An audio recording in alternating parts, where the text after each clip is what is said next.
name of the Father, and of the Son, and of the Holy Spirit. Amen. We shall begin with a hymn.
Now we shall listen to the scripture reading of today's.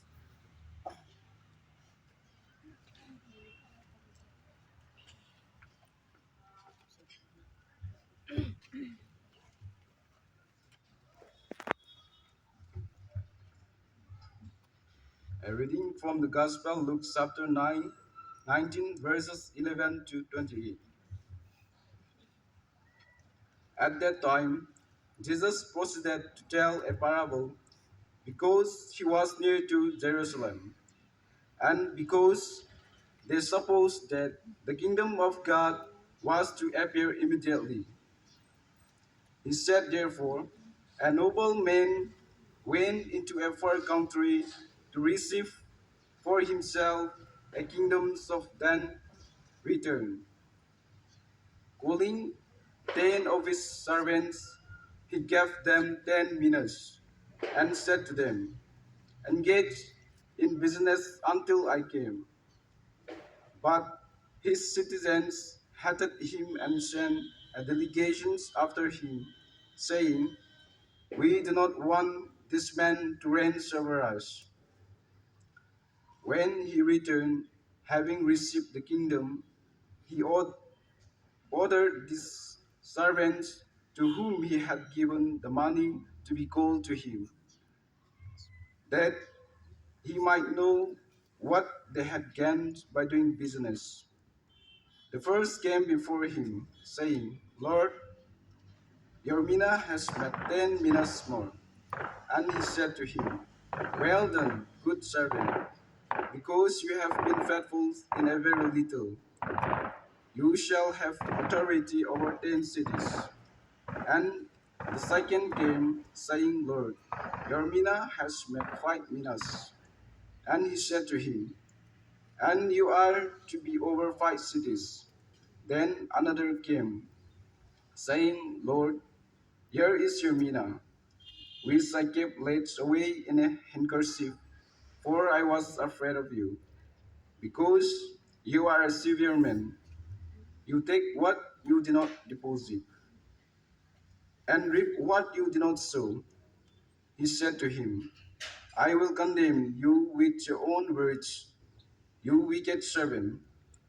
You knew that I was a severe man, taking what I did not deposit and reaping what I did not sow. Why then did you not put my money in a bank? And at my coming I might have collected it with interest. And he said to those who stood by, take the mina from him and give it to the one who has the 10 minas. And they said to him, Lord, he has 10 minas. I tell you that to everyone who has more will be given, but from the one who has not, even what he has will be taken away.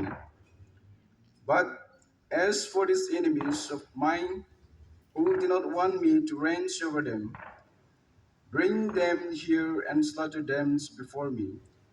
And when Jesus had said these things, he went on ahead, going to Jerusalem. The Gospel of the Lord. Praise you, O Lord Jesus Christ.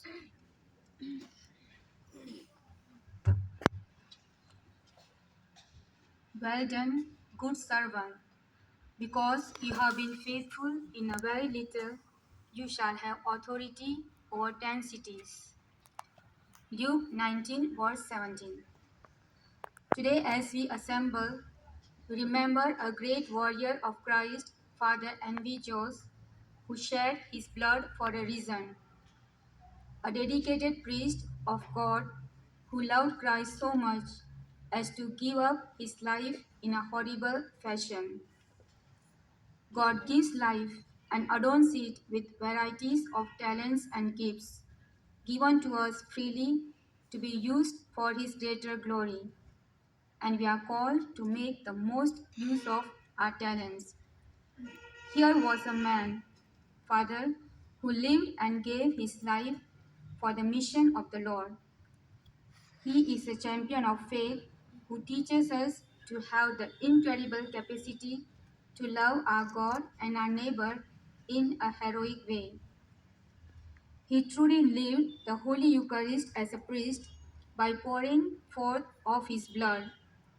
He lived and died for a purpose.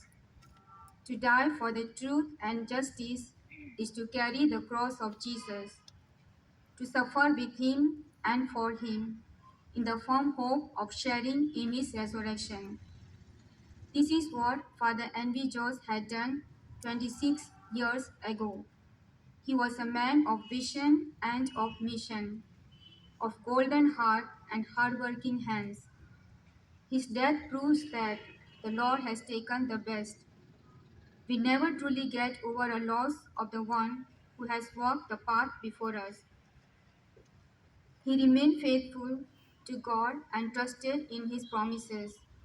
He led life of extraordinary sanctity and sacrificed it for a noble cause.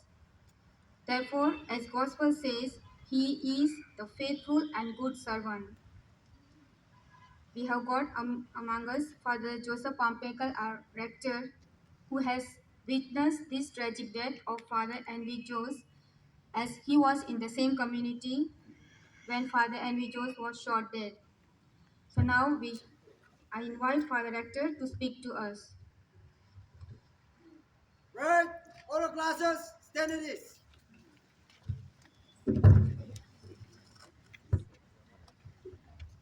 Good morning to all of you. Good morning, Father. Good morning, teachers. Good morning, friends. Actually, I got a lot to talk about, but I did not come with a prepared talk. whatever comes to my mind and heart, I would like to share with you this morning. The tragedy struck on 22nd of November 1997. Father Edwin Jones was gunned down by an unknown assailant at 9:15 evening night. He was in the school office. Is very well marked. We know, all of us know the room. He was sitting at his office table doing some work, to be more precise, stenciling question papers. That was the method that was used at that time for duplicating question papers. Stenciling. Stencil had to be prepared, and the duplicator machine was used after that in order to make copies of whatever you want to make for us the question papers. So he was sitting on his office chair, but later he came over just the opposite side of the table, and he was typing. That he thought of watching TV. The TV, there was a TV in the office, so he turned towards the TV, and he, for the gunman, that was the ideal position. He was like a sitting duck, as we best say. He came to the door, aimed his gun, and shot just one shot. And that was more than enough. It killed it. It dropped onto the floor. He dropped onto the floor and he breathed his last.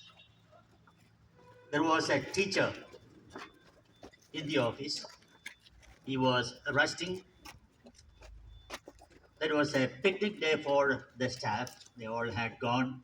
I do not know where, probably the barrack. All were tired.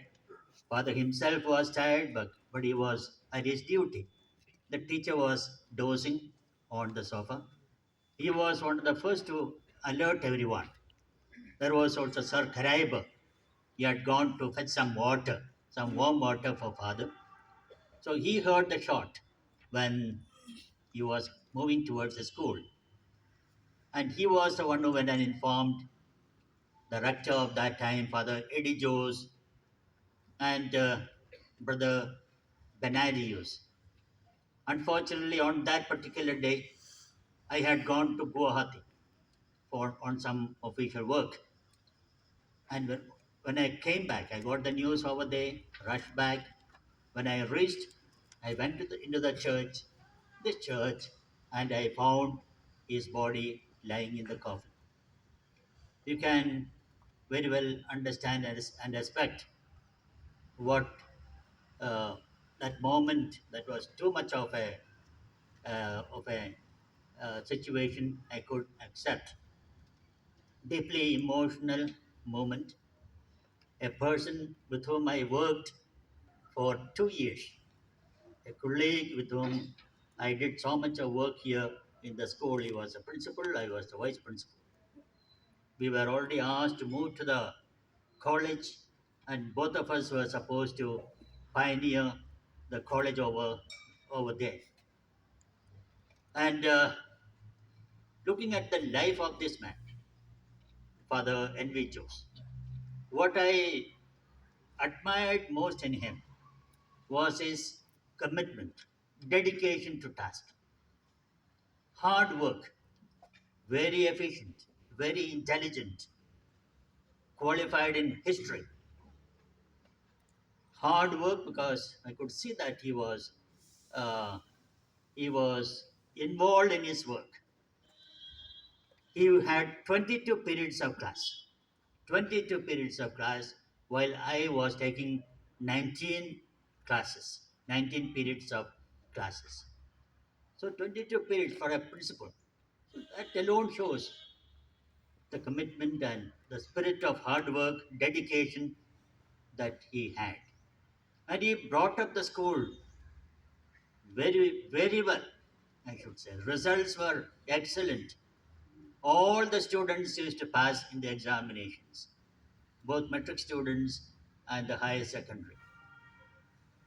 There were the sisters working, Sister Pascalina and others working in the school, also putting in their best.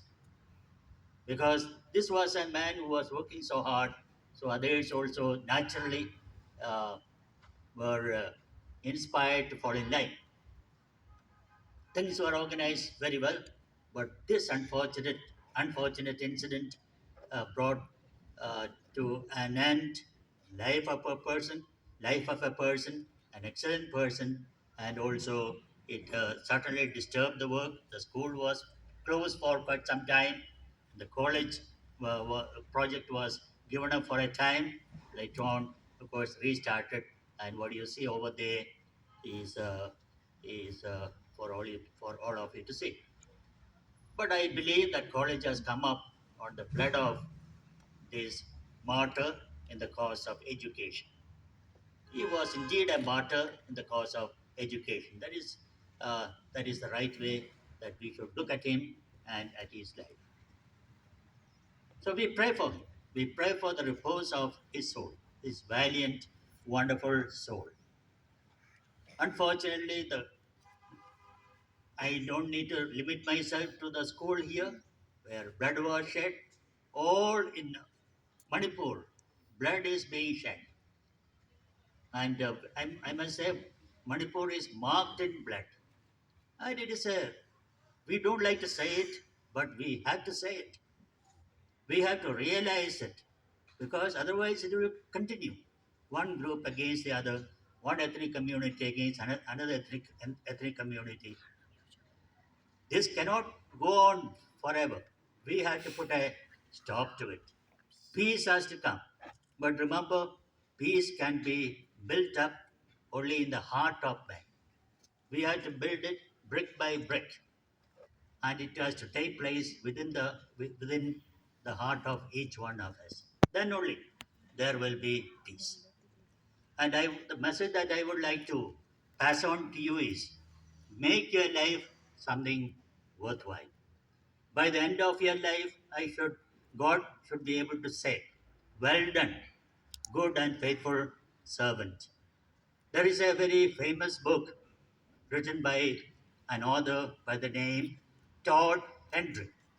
Todd Hendry is the name of the book is Die Empty. Die Empty.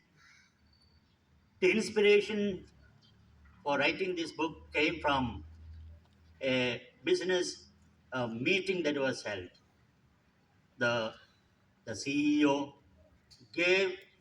began his talk with a question, which is the most precious, valuable plot of land?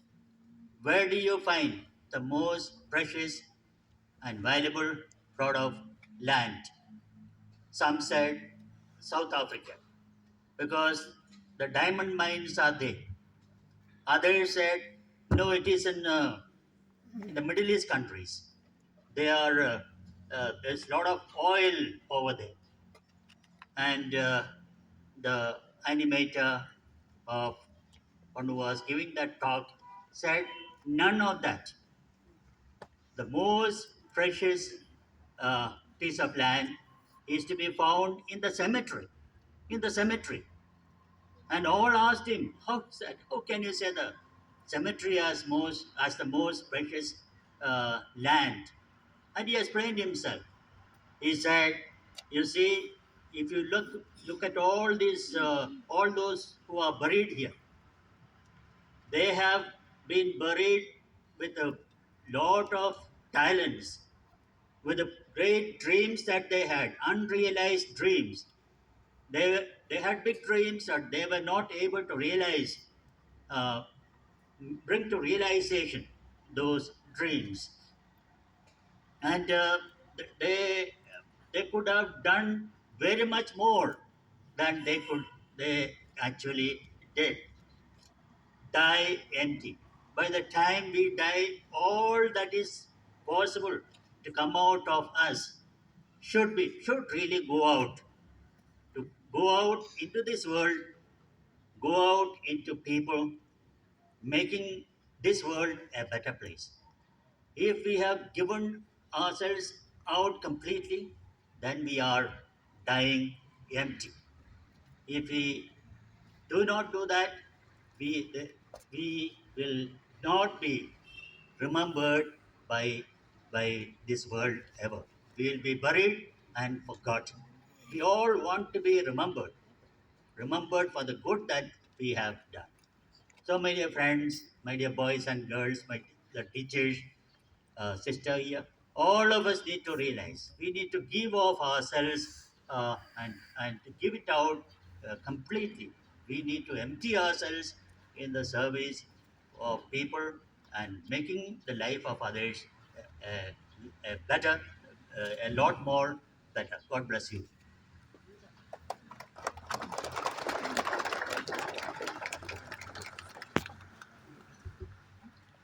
Prayer of the faithful. Let your response be, Lord, graciously hear our prayer.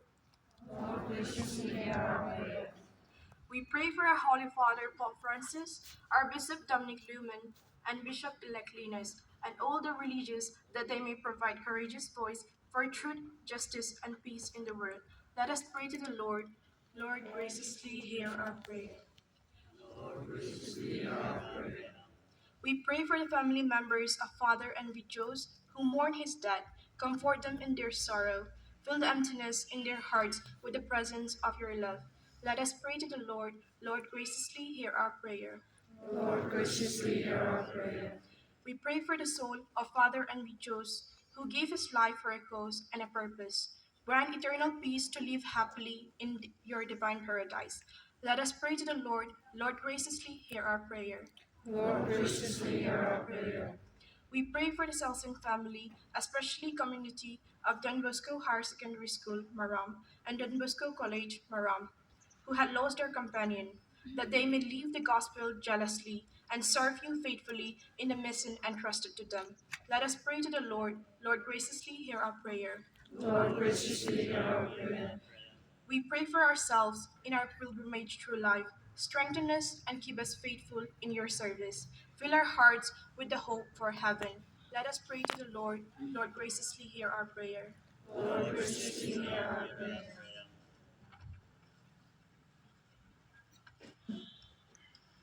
Let us pray.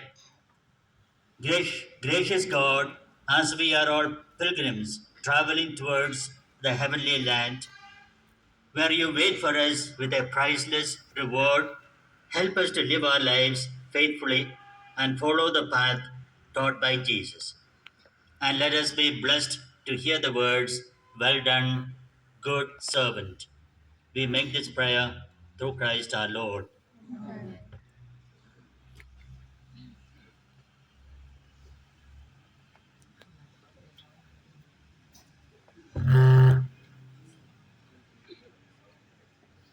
Right.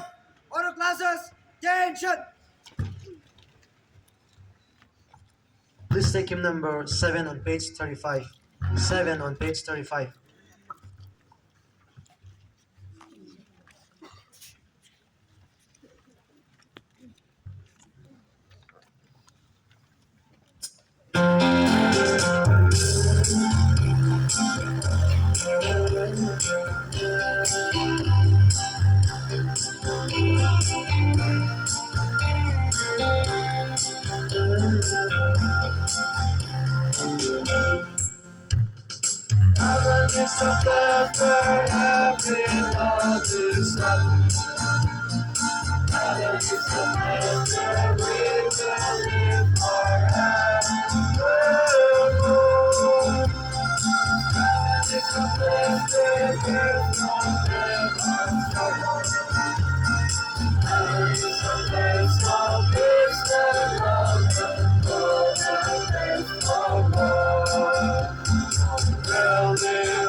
Eternal rest grant unto him, O Lord, and let the perpetual light shine upon him. May his soul rest in peace. Amen.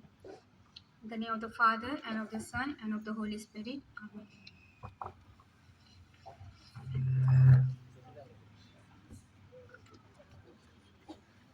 Break! All classes, stand at this. Few announcements.